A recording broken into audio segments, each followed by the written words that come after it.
Good evening, everyone. Time for another member update. Now, this is a weekly chart of Glencore PLC. I'm going to do some crosses here with silver and with the Dow. This is the big story of the day. You can see that Glencore here is in a death spiral. We've got the trend channel here, and there's so many things to say about this, but I'm going to spend the bulk of the time actually reading the Wikipedia entry on Glencore. So what I want you to think about when we're going into this, one thing that's going to be really interesting here, I want you to note here, is that the IPO for Glencore was in May 2011. That perfectly coincides with the silver top. Now, the other thing I want you to think about is what Glencore is in the business of. Now, we've talked a lot about silver being a secondary metal as far as what's mined. Now, this is just a crazy speculation, but it may actually come true. I've always talked about how silver is at the center of all these things. When you have a big conspiracy, it's amazing how many times you find that silver is in the middle of it. Now, I'm going to offer the explanation to you that silver is actually in the middle of this story as well. And I'll just give you a rough outline. The rough outline is that the silver suppression, which had to begin in May of 2011 with the, we'll call it the Bin Laden top, or whatever you want to call it, with the capture of Bin Laden and Obama's birth certificate and the multiple margin increases on the COMEX and the smackdown that happened. All that stuff, that actually seems to coincide with a commodities top. And you can see that it's been a downtrend for a long time. If you listen to Andy Hoffman, it was interesting that the latest Andy Hoffman with SGT report, he actually mentioned Realist News. I didn't think Realist News would make it that big, but it did. So Jay Snips was mentioned in his speculation about this. But Andy Hoffman was pointing out that he's been talking for the longest time about the bear market in commodities. And my speculation, just a bare bones speculation, is that the mining groups have been manipulated at the behest of the powers that be for the purpose of mining silver that they're running out of. And the consequence of that is they've created massive gluts of these other commodities. And we're going to see when we read the Glencore entry in Wikipedia how the primary markets are zinc and copper. And I've covered those, if you remember, when I go and pull the LBMA charts of the stockpiles and the prices and the anomalous things going on. One wants to ask, why are you mining these things at a loss? And I think silver is at the center of this. They're trying to make them mine silver at a loss because they need that silver. So I want to do a couple of crosses here. The first one I want to do is going to be this Glencore with silver spot. And that's going to be interesting because, as I pointed out, and we're going to see here in the Glencore article that Glencore was IPO'd.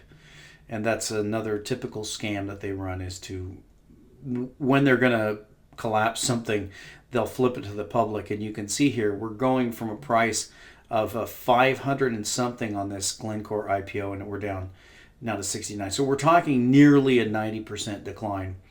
But the other thing that's fascinating is this mirror image of silver. So let's go ahead and clear these off and put the Dow instead to show you how this tracks with a stock decline, which, by the way, we're really ramping up now. If you remember, I told you that the low on the Dow, it's not going to show up on this chart at all, but because it was after hours and that stuff's rigged. But the low on the Dow was actually down around the straight 15,000 mark. And that's right down about here. That's where we were on the Dow. And of course, we're nowhere near that. Here, we're about 1,000 points above it, but that's what it actually hit. But what's interesting about this chart is you can see this rolling over effect that occurred. You can see the divergence point is right here. This is where the Dow continued up here. The general trend was still up. And we had the Glencore trending down. Now, divergences are something that technical traders look for, and there's all kind of divergences they look for, whether it's one stock in the broader market or a series of stocks in the broader market or a sector in another sector. But you can see here, this is a classic divergence where you have Glencore just starting down all the way back in the summer of 2014 and not recovering, making a lower high, whereas the stock market made a high, and then the Glencore just completely collapses, and then you can see the stock market following. So the first thing I want to look at here is the Glencore Yahoo entry. You can see here the big loss. We're talking about 68 on the price. That's a 28-point drop, a 29.42% decline on the day for Glencore. You can see it's roughly a $10 billion company, so we're talking about a $100 billion market cap in the past, around that IPO time, and then we're talking about a 90% decline from there. So $90 billion or so, not a lot in the scheme of things as we go nowadays, but that's evaporated. So the big story here is on zero hedge. Glencore implodes, stock plunges most ever, CDS blowout to record, up on equity wipeout fears. Now the other issue that's hiding in the background, of course, are these CDS bets, side bets, derivative bets. So basically we're talking about bets that there'll be a default, and so you have these default swaps. So you can see here in the headline, default swaps rise 207 basis points from Friday's close to 757 basis points. So just to make it simple so you can understand it, this is a side bet that Glencore is going to implode. You have all kinds of side bets in these derivative markets. That's the way it works. You have derivatives on derivatives on derivatives. And that's important in the sense that if you remember back in 2008 with the Bear Stearns thing, Bear Stearns was the primary silver short. Now, I don't think that Glencore is involved in the silver short, but I do think they're involved in the silver hedge. So that's important in the sense that they may be involved in these written derivative contracts that might blow up. Now, it was interesting that we had a big smackdown. We'll do the 1 minute chart in silver, and that was in the overnight before the story broke. And we'll have to do the 5 minute to capture that part of the history. So pulling up the volume chart, you remember what silver was doing. It had done a bounce and a rally, then a bounce. And then all of a sudden, last night, in the middle of the night, we're talking around 2 a.m. Eastern Time, we get a initial move down. Now, I want you to note here that the initial move down is not on heavy volume. The heavy volume actually comes in at the open on the COMEX here, but we do get a significant move down from about the 1510 handle all the way down 50 cents. So a big move down in silver. What does it have to do with silver? Well, I think a lot, but you have to connect the dots. So they're saying this is a new Lehman. It may be. I'm thinking it's more likely to be a new Bear Stearns. But let's look at the Glencore Wikipedia. And this is something you just can't stop reading because it just goes on. And the connections, we'll call them the degrees of separation. 7 degrees of separation between everything that's important is all here. Let's just read this and I'll comment. Glencore PLC is an Anglo-Swiss multinational commodity trading and mining company headquartered in Bar, Switzerland, with its registered office in St. Helier, Jersey. That's your offshore British sovereignty. The company was created through a merger of Glencore with Xstrata on the 2nd of May 2013. As of 2014, it ranked 10th in the Fortune Global 500 list of the world's largest companies. It's the world's third largest family business. As Glencore International, the company was already one of the world's leading integrated producers and marketers of commodities. It was the largest company in Switzerland and the world's largest commodities trading company, with a 2010 global market share of 60% in the internationally tradable zinc market and 50% in the internationally tradable copper market, 9% in the internationally tradable grain market, and 3% in the internationally tradable oil market. Glencore had a number of production facilities all around the world and supplied metals, minerals, crude oil, oil products, coal, natural gas, and agricultural products to international customers in the automotive, power generation, steel production, and food processing industries. The company was formed in 1994 by a management buyout of Mark Rich and Company AG, itself founded in 1974. It was listed on the London Stock Exchange in May 2011 and was a constituent of the FTSE 100 index. It is a secondary listing on the Hong Kong Stock Exchange. Glencore shares are traded on the Johannesburg Stock Exchange, November 2013.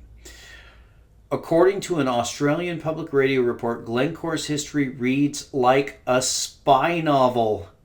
The company was founded by Mark Rich and Company AG in 1974 by billionaire commodity trader Mark Rich, who was charged with tax evasion and illegal business dealings with Iran in the U.S., but pardoned by President Bill Clinton in 2001.